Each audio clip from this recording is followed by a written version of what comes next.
Halo teman-teman, gimana kabarnya kalian hari ini? Kembali lagi di YouTube channelnya Yudi Phrase. Oke, di video kali ini aku mau bahas tentang 3 hal penting yang harus kalian lakukan setelah datang ke Jepang. Kita langsung aja ke pembahasannya. Untuk hal yang pertama, apa sih hal penting yang harus kalian lakukan setelah datang ke Jepang?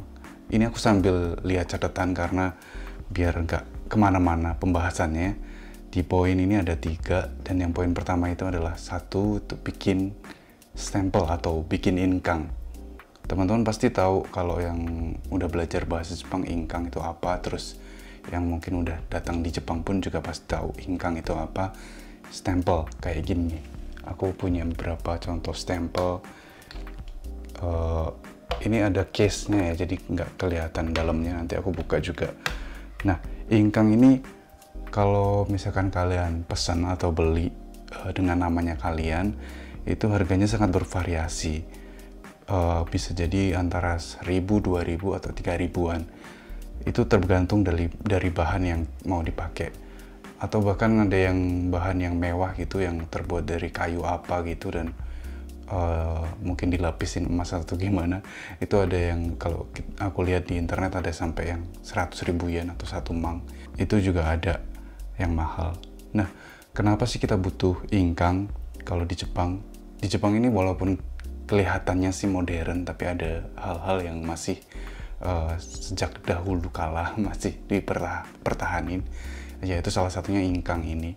Jadi untuk mengurus administrasi di Jepang itu, atau surat menyurat di Jepang itu masih menggunakan inkang, seringkali menggunakan inkang. Misalnya untuk kontrak kerja misalkan, atau untuk kontrak rumah, dan juga mungkin yang nanti bakalan kita bahas di poin kedua juga, kita butuh inkang saat kita bikin rekening bank.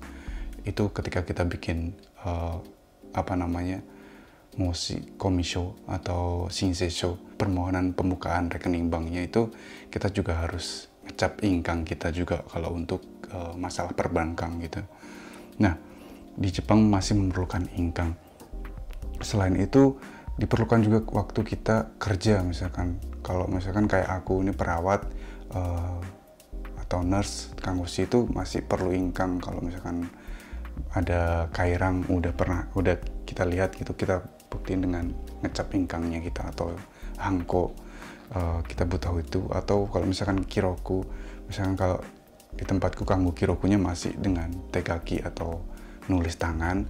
Kita misalkan salah nulisnya, ada yang kanjinya salah atau kalimatnya salah, kita coret 2 line gitu, 2 garis, habis itu kita inkang nama kita hangko nama kita. Itu perlu inkang kayak gini.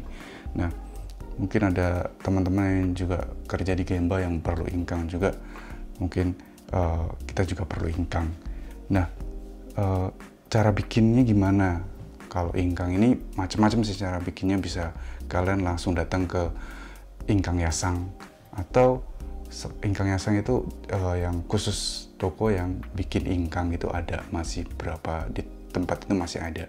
Biasanya sih dekat-dekat Eki gitu banyak yang jualan inkang. Atau kalau enggak ke Bungboku Yasang. Bungboku Yasang itu toko alat tulis, misalkan kayak sediain buku, bolpen, macam-macam. Di situ kadang juga nyediain untuk nerima pesanan inkang. Jadi aku dulu juga pertama kali bikin inkang itu di Bungboku Yasang, dan aku pesan di situ. Aku bilang kalau mau bikin inkang yang nama aku gitu. Terus waktu itu lumayan mahal karena aku juga nggak tahu berapa waktu itu, kena 3.000 yen berapa gitu. Atau kalau misalkan kalian males untuk pergi keluar untuk berangkat ke inkang yasang atau Bungboku Yasang, kalian bisa cumong atau pesen di internet. Bisa langsung ke websitenya salah satu penjual inkang, atau kalau punya aplikasi Amazon, kalian juga bisa pesan dari Amazon inkangnya. Nanti kalau misalkan aku sempet bikin tutorialnya deh, karena aku juga mau bikin inkang lagi. Nanti aku bikin tutorial gimana cara pesan inkang lewat internet. Nah, ingkang nih macam-macam ya. Tadi aku liatin ke teman-teman semuanya, ada ingkang yang bentuknya tuh yang kayak gini, yang di dalam tempatnya aku buka kayak gini. Di sini ada kayak plastik, cuman ini kayak bukan plastik. Ini yang sering kita pakai untuk ngurus data-data apa ya, misalkan perbankan, dokumentasi yang penting biasanya kita pakai ini.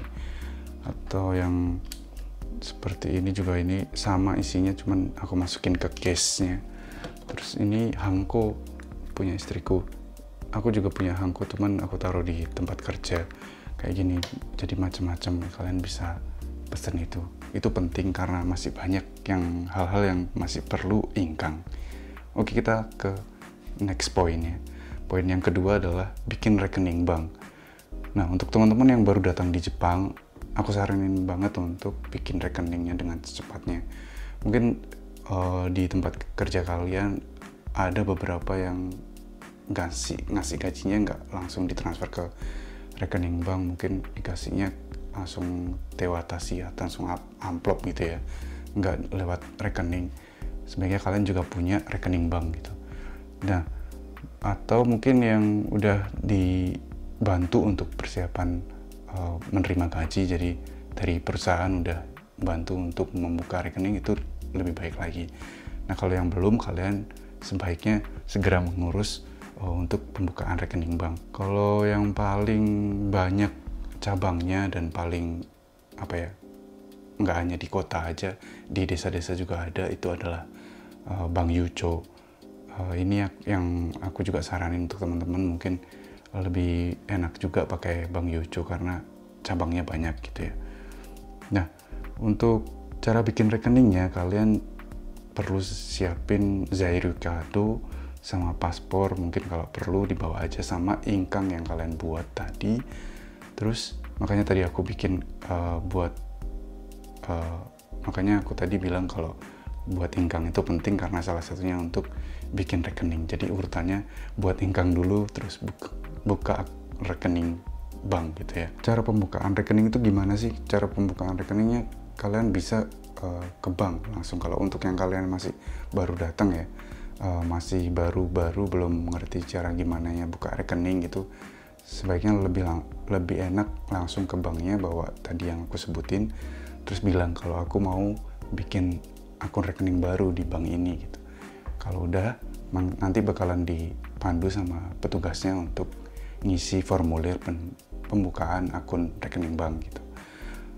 Nanti kalau misalnya kalian udah fasih bahasa Jepangnya dan udah agak lama lah ngerti tentang administrasi di Jepang, sebenarnya tanpa harus pergi ke bank, kalian bisa buka rekening bank di internet gitu. Kayak misalkan Rakuten Ginko itu juga dari internet bisa langsung. Shinsei-nya nggak perlu ke banknya langsung, kalian bisa Shinsei atau bikin permohonan melalui internet doang. Nanti kalian tinggal scan atau foto dokumen yang diperlukan, misalkan Zairyu Kado-nya dan juga paspor kalian, mungkin sama foto wajah kalian kayak gitu. Itu yang poin yang kedua, kalian harus punya rekening bank. Nah, yang ketiga, untuk poin yang ketiga, yang terakhir ini adalah beli nomor telepon Jepang atau SIM card handphone di Jepang. Ini yang paling bikin bingung saat kita baru nyampe di Jepang. Aku dulu juga kayak gitu, bingung banget. Kenapa? Karena sistem penggunaan seluler di Jepang itu pakai sistem kontrak, beda dengan di Indonesia yang nggak pakai sistem kontrak, jadi bisa gonta-ganti provider dengan mudah kalau di Indonesia. Nah, kalau di Jepang ini, kalau kalian mau beli SIM card di Jepang, aku saranin langsung ke counter provider penyedia layanan komunikasi yang biasanya di mall-mall atau di toko yang dekat-dekat sama Eki, misalkan di Sotengai gitu ya, di Pecinan, Jalan Pecinan biasanya ada toko-toko yang juga menyediakan counter untuk yang ada provider penyedia layanan telekomunikasi. Nah, kalau di Jepang itu ada Sangdai Karya, 3 perusahaan besar yang menguasai bidang telekomunikasi itu ada NTT Docomo, au, sama SoftBank, itu yang paling besar. Nah, dan jaringannya yang paling bagus kalau nggak salah cuma 3 ini. Nah, kalian bisa cari infonya, harga paketnya berapa gitu, karena 3 perusahaan ini yang paling besar dan yang setahu aku sih yang paling mahal, karena bagus servisnya dan juga jaringan sinyalnya yang paling bagus gitu. Nah, selain itu juga ada yang lainnya, kayak di Rakuten Mobile, ada Y Mobile, ada yang lainnya juga. Ada juga yang namanya Kakuyasu SIM. Kakuyasu SIM itu ada 2 macam sih, ada yang bernomor, ada yang tidak bernomor gitu ya. Nah, mungkin kalau teman-teman di rumah atau di apartemen kalian itu udah ada wifi-nya dan kalian jarang pakai paket internetan di luar, kalian lebih aku saranin pakai Kakuyasu SIM karena lebih murah. Cuman kekurangannya juga ada, karena murah jadi ada pembatasannya. Jadi kalau misalkan 1 bulan cuma sampai 5 GB atau 3 GB gitu. Dan tagihannya nanti paling cuman 1.000-2.000 yen gitu. Nah, tapi kalau kalian yang suka lihat-lihat YouTube, terus lihat Instagram sama lihat TikTok yang perlu data yang banyak, kayaknya mending kalian pakai yang unlimited, jadi bukan Kakuyasu SIM. Jadi kalian sistem kontrak dengan provider kayak misalkan Rakuten Mobile atau Y Mobile atau yang tadi aku bilang 3 penyedia layanan telekomunikasi yang besar kayak NTT Docomo, au atau SoftBank gitu. Tapi kekurangannya yaitu jadi nanti tagihan per bulannya bakalan lebih mahal daripada Kakuyasu SIM. Nah, untuk buat kontrak atau beli nomor handphone di Jepang itu, kalian yang punya HP sendiri yang langsung kalian bawa dari Indonesia itu bisa, ada yang bisa, ada yang enggak sih. Cuman bawa aja dulu HP yang kalian bawa dari Indonesia itu sama Zario Kartu, sama Incang, sama buku tabungan kalian ke counter provider yang kalian inginkan. Nah, nanti mereka bakalan bantuin kalian untuk coba nih, ini bisa nggak sih HP, misalkan HP Oppo dari Indonesia, terus kalian bawa ke Jepang, bisa apa nggak pakai SIM cardnya yang ada di Jepang itu. Nanti mereka yang bakalan nyoba dan bakalan shiraberu, mereka yang ngecek nanti. Kadang juga ada yang HP dari Indonesia itu nggak bisa dimasukin SIM card dari Jepang. Tapi kalau misalnya iPhone, kayak aku dulu tuh dari Indonesia bawa iPhone, itu masih bisa pakai SIM card di Jepang. Tapi kalau Android, katanya masih ada beberapa Android yang belum bisa pakai SIM card di Jepang kayak gitu. Kalau aku sih udah lama banget pakai Rakuten Mobile. Dari pertama di Jepang itu aku dulu pakai Rakuten Mobile sampai sekarang. Rakuten Mobile ini lumayan cepet juga kalau dipakai di kota-kota. Kalau misalkan dipakai di pedalaman kayak di desa gitu, aku pernah bawa jadi agak lemot. Dan biayanya per bulan kalian bisa sambil lihat, nanti aku tunjukin biaya per bulannya lumayan murah. Dan dulu waktu itu masih ada campaign sampai 1 tahun tuh biayanya 0 yen. Jadi sama sekali nggak ada biaya sama sekali selama 1 tahun. Setelah itu muncul biaya setelah habis campaignnya paling 2.000, 3.000 gitu. Yang paling mahal pas waktu aku sering nelpon waktu itu sampai 3.900-an yen. Dan yang paling murah ini karena masih promo ya, 0 yen itu waktu itu, makanya nggak ada pembayaran sama sekali. Nah, buat yang HP-nya nggak bisa dimasukin SIM card Jepang, kalian juga bisa beli sekalian HP-nya dengan cara nyicil per bulan. Nah, cicilan HP-nya ini sekaligus bayar tagihan pemakaian data seluler dan telepon kalian. Aku juga masih kurang jelas sih gimana sistemnya. Katanya bisa dicicil, misalnya beli iPhone nih, bisa dicicil sampai 36 kali cicilan misalkan. Tapi setelah 24 kali cicil, misalnya keluar lagi nih ada iPhone terbaru dan kalian pengen tuker dengan iPhone terbaru itu, kalian bisa nih tuker ke iPhone yang terbaru tanpa harus nerusin pembayaran sisa cicilan kalian yang 24 bulan ke atasnya.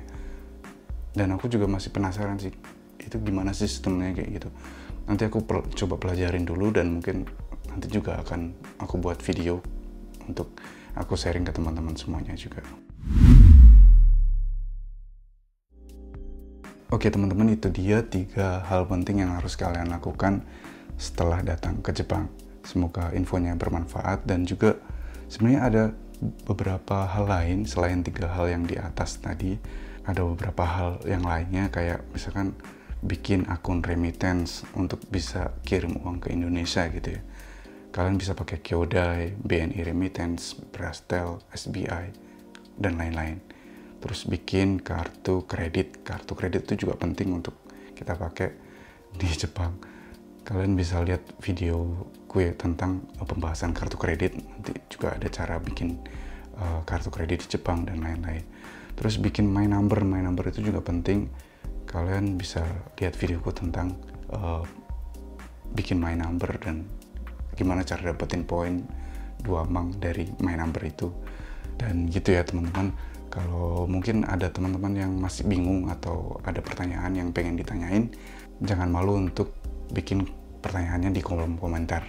Dan like kalau kalian suka video kayak gini, dan juga sharing ke teman-teman kalian semuanya. Dan jangan lupa untuk subscribe channel ini, karena aku bakalan bagi-bagi tentang kehidupan di Jepang, tips-tips tinggal di Jepang, terus hal-hal menarik lainnya tentang Jepang. Thank you udah nonton sampai habis, dan sampai jumpa di video berikutnya. Bye-bye.